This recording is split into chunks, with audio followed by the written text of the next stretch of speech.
You can see in that very short little bit that I've shown you that I've done 2 other holds on the head. So actually I've put my hands around the temple bones and just a little finger in the ear, and I find this hold can be incredibly nourishing. We hold so much tension in our temple bones, and that connects into our jaw, so just holding very lightly there can provide a lot of release and increase those feelings of safety. And then you can notice that I've just put 2 little fingers like right under the ears. You can kind of feel just under the lumpy bit, and sometimes when I hang out there is another great sense of release, and often the muscles in the neck and the shoulders and the throat start to let go. For those first 2 little video bits, I've only shown you very short snippets, but actually I spend quite a lot of time holding the head. Unless something arises, I might hang out with different head holds for about 20 or even 25 minutes at the beginning of a session.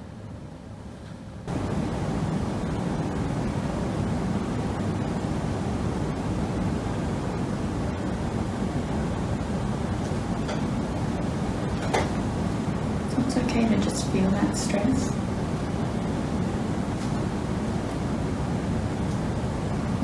It feels a bit like you're trying to stop your body from feeling. Yeah. What happens if you allow yourself to feel it?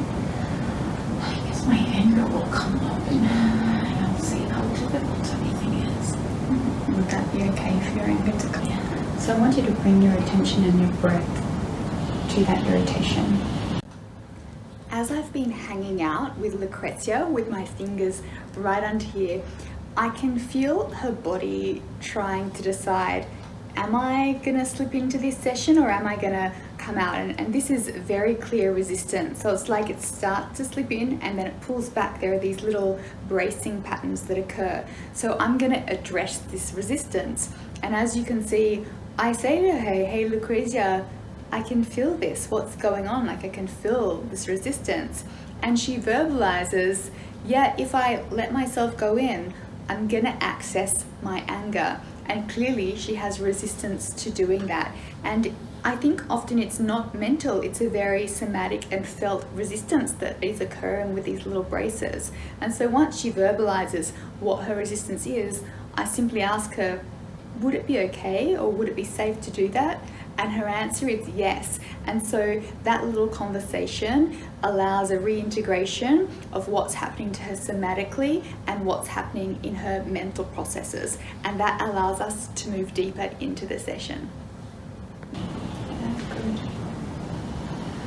I'm here holding this part of you and supporting you to just really allow yourself to feel it.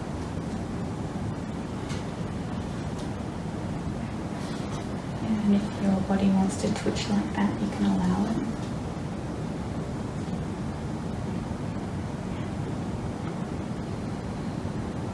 I want you to use your breath like we've done before to connect in, breathing in to connect with that. And allow your exhale to come through your open mouth to let it move and release.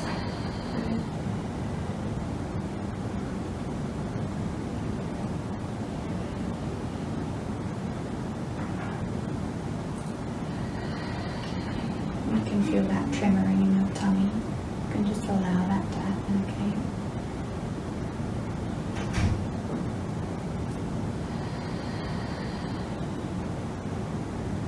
Breathe in to connect. Exhaling, find movement, expression, space.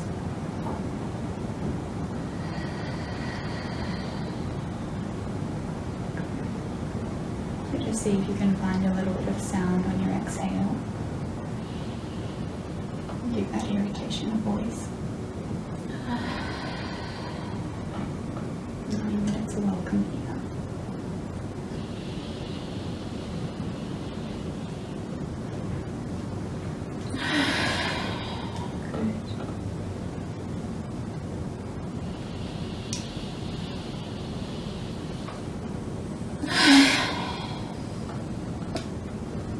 Feel that little growl coming up. You can allow that out too.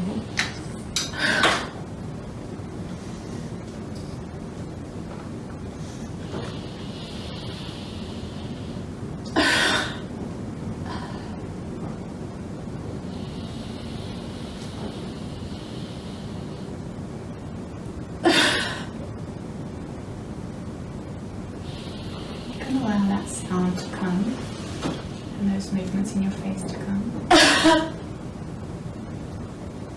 It's all so difficult. Why is it so difficult?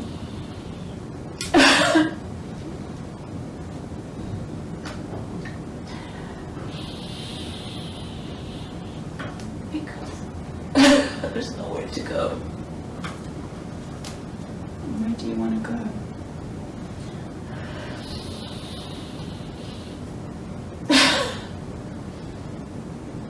Place where everything is okay. Okay. So let's leave this for a minute, Lucretia, and give you a little bit of space and resource. Okay. What I'd like you to do right now is just orient to my voice. If you want to look at me, you can.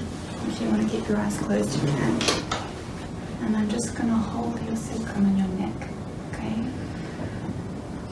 And you can drop into the support of my hands. Your entire spine be supported. Yeah. Let's try and give you a bit of resource and space, okay? And maybe we'll go back to that irritation, but maybe we won't, okay? I'm going to listen to you.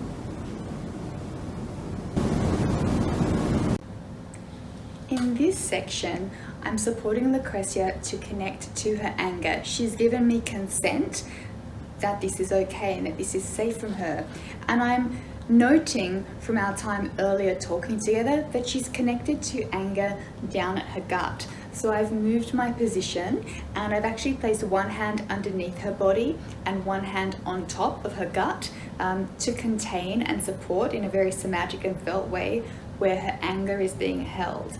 And so initially I'm just holding and allowing her body to get used to me being there. And I can already feel some kind of movements within her as I'm hanging out there. Once I feel that she's starting to find somatic resonance with me, I invite her to connect in with her breath and her awareness and attention to this area.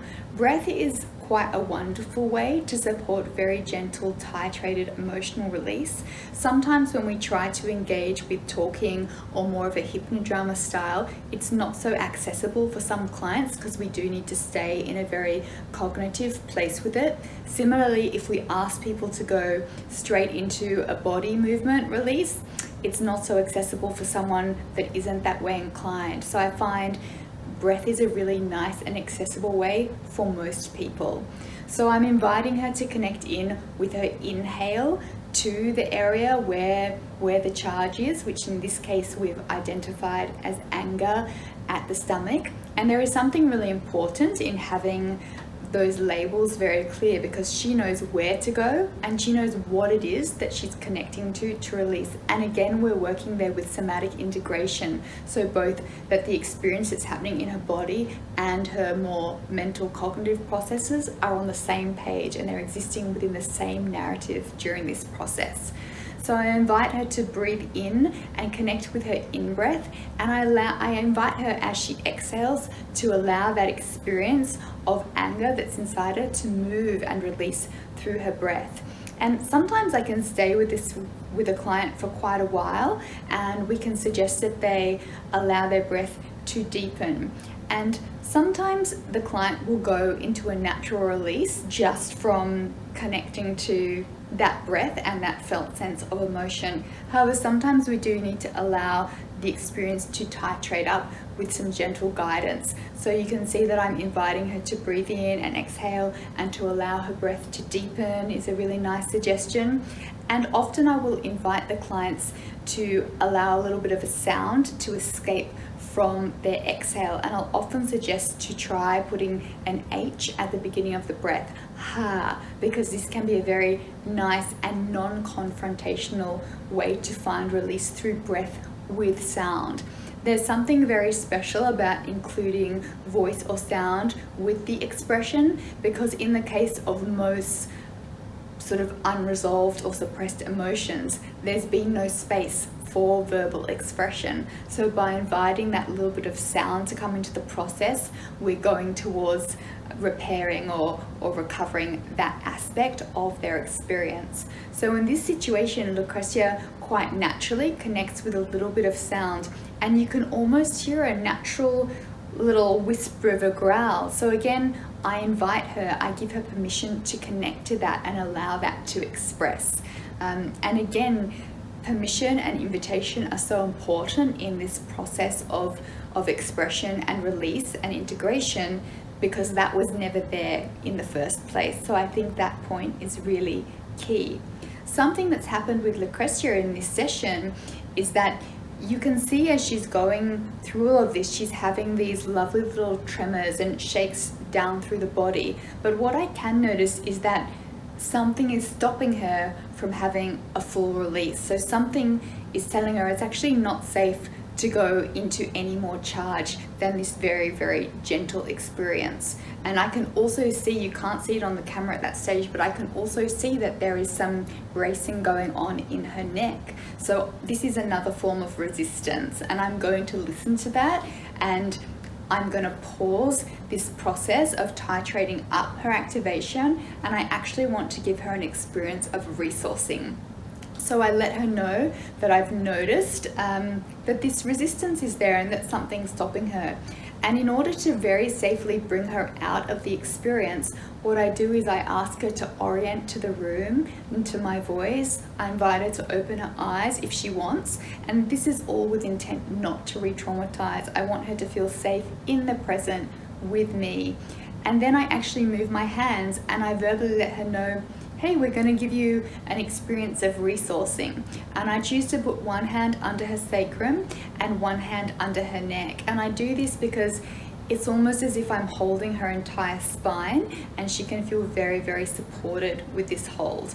And so in this way, we allow her to just feel very supported and resourced. And this is part of a process of pendulation. So we went into an activation, and now we're coming back to an experience of safety and co-regulation. And again, I verbalized to her, hey, maybe we will go back to an activation, but maybe we won't. And I use the words, we're going to listen to you. And I think that that's also really important, because often when it comes to the experience of relational trauma, the person has not been listened to. I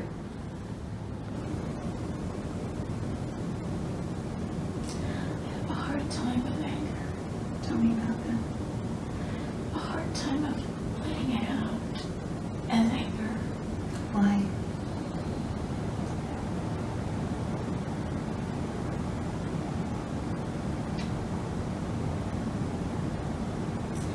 I don't know. I feel that if I'm too, I'm gonna lose it. You're going to have to tell me what lose it means. Like when I act up with anger, go into rage. Rage.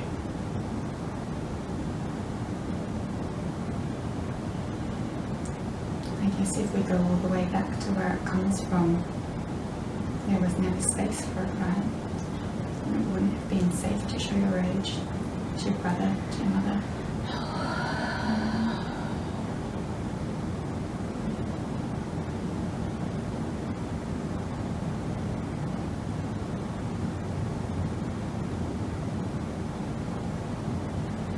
What do you think it would feel like inside you if there wasn't rage anymore?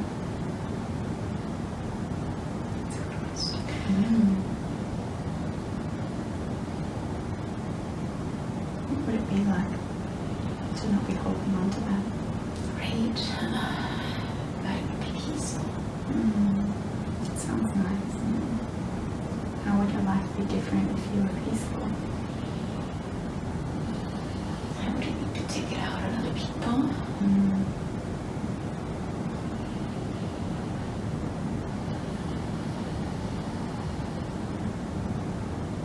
And what happened then? I guess I would be able to be more present, not focusing so much on that rage. And how would that feel?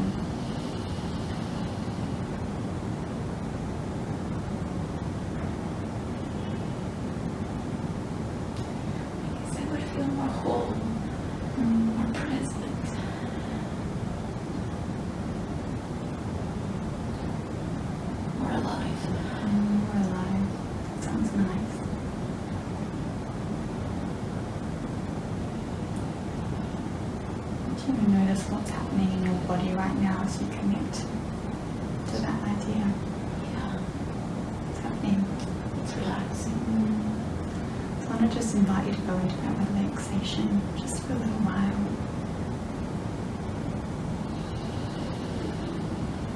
Being able to feel more present, more whole, more alive. And how that might feel in your body.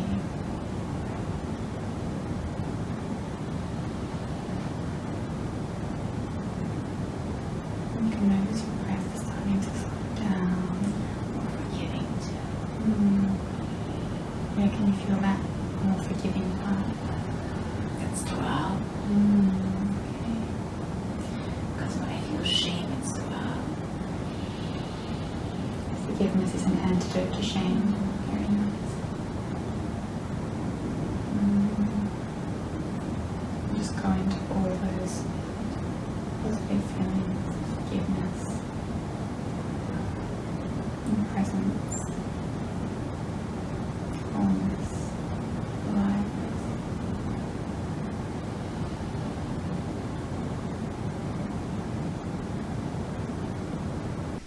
In this section, I'm working with Lucrezia on her resistance to feeling and processing her anger. She expresses verbally to me that she has a really hard time with anger, and so I simply ask her why. So in this way, I'm listening to her and I'm seeing her. I'm allowing her to share probably something that she wouldn't have been able to share back during her initial experiences of anger when she was a child. And she states there is a fear of losing it, that if she allows herself to feel and express anger, she will get lost in her rage. And rage is, I guess, at the deepest, most difficult spectrum of anger. So usually it might start with frustration or irritation, then anger, and going all the way to rage, if we look at the arc or the spectrum of the emotion of anger. And there can commonly be a fear with a client that has been suppressing their emotion for so long that if they dip into the emotion, and in this case anger, that they will get lost all the way in the depths of their emotion, in Lucrezia's case rage, which back then she didn't have capacity to deal with, nor was there a welcome safe space. So part of my job is to be a tether and an anchor and allow her to safely connect to her experience now in the present and in connection with me.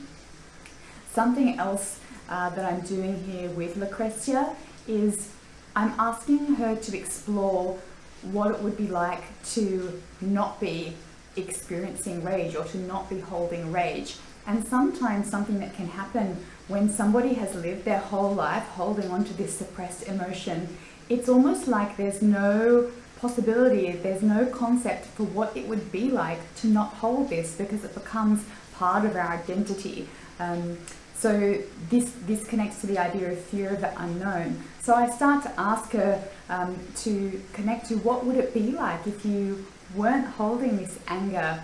And as I do that, I can immediately feel the bracing that's in her body start to soften. And she says it would maybe be peaceful and that would be freeing. And as she says that, her body is responding.